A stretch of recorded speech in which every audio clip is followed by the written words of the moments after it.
Hey, premium members, we are back from Atlanta. Had a great coaches conference. Hope you could make it. If not, then I hope you're at the next one in December in Bakersfield, California. I'm Dan Tudor. This is your weekly video training for Selling for Coaches members. It's the weekend of November 21st, 2008, Thanksgiving next week.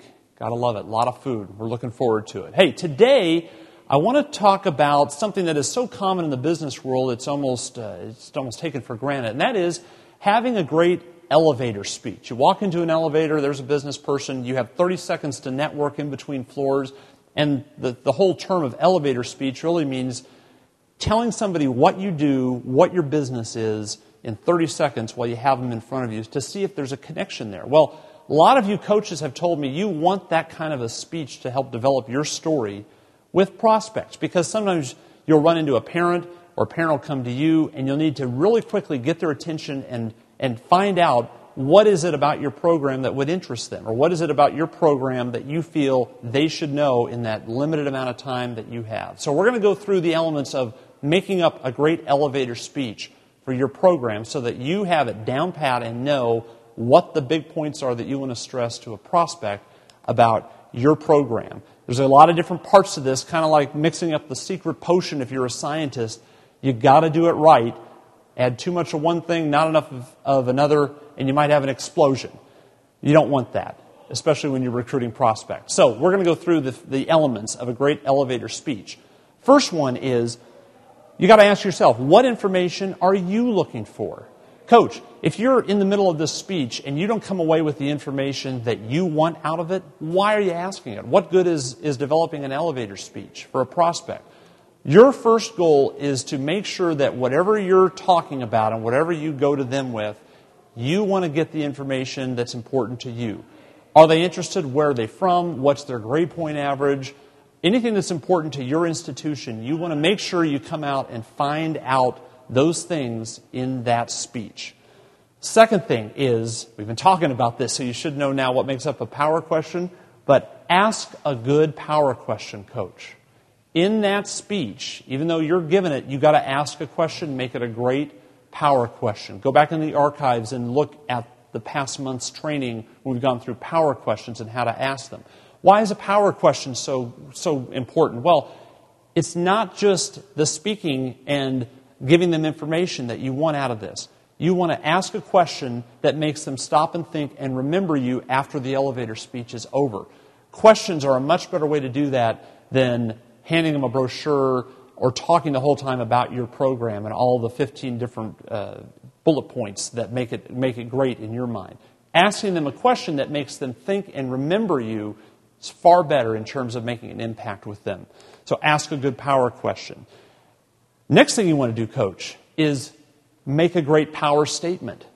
Something that immediately gets their attention that they're going to remember you by. For instance, you might say, I'm a coach at State University, and we're number 3 in the country in turning out student athletes and putting them into medical school. Well, that says something about your academics, doesn't it? It's a great power statement. Or, I'm a coach, and I coach at State University. 4 of my players have gone on to play in the NBA. Another good power statement. It's establishing you as an authority, as a great coach, as somebody that they're going to want to pay attention to. That's important because if you're not getting paid attention to, if you're not standing out from the crowd, it's going to be really hard, coach, to get them to pay attention to you into the future as you continue that relationship and get into deeper issues and deeper recruitment. So you want that one thing that's going to stick in their mind that's a reason to pay attention to you the next time they get one of your letters or the next time you're on the phone. They're going to want to talk to you. A good power statement, no matter what level of coach you're at, no matter what thing you have to brag about, a power statement like that will get you remembered, and that's the first key to great recruiting. Second thing is what you can do for them. That's got to be an important component. Within the first 30 seconds, you have to tell them what you can do for them. Because, coach, as you know, as you've heard me say over and over again, it is all about them. With this generation, their world, their important things that they're worried about, that's what matters. So you have to address it. So you have to develop something within that first 30 seconds after your power statement. You need to now apply it to them and find out and tell them, here's why you need to pay attention to me because I can do this for you.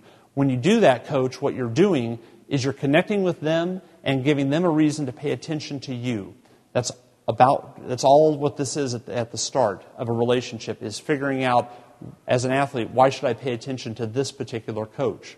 Maybe they haven't heard of your school before, maybe they haven't heard of you. Well, if you can develop a good power statement and tell them something that you can do for them, that's going to get them to pay attention to you because it's all about them. Next thing is give them something to act on now.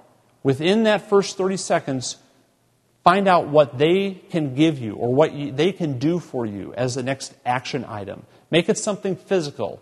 I need you to email me this weekend. Or, Mom, Dad, have your son email me with his statistics so that I can review them before next Tuesday.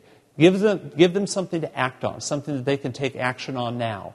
Don't leave it open and say, well, yeah, you should call me, or I'll call you, or I'll send out a packet. Make it something that they leave that elevator and know something is happening. Either they have to do something for you, or you are immediately going to do something for them. This is all about magnetic attraction. This is all about getting them to feel drawn to you. And in that first 30 seconds that you have, that's a very small window, so you need to put all of those elements in place, those 4 elements, to get them to begin getting drawn to you. What we're going to talk about next week when it comes to an elevator speech is how to deliver it. Those are the components that we talked about. What about actually delivering it? What should your style be? What should you say? Well, we're going to go over that next week when we go through our Selling for Coaches video training for premium members. I'm Dan Tudor. We'll see you next week.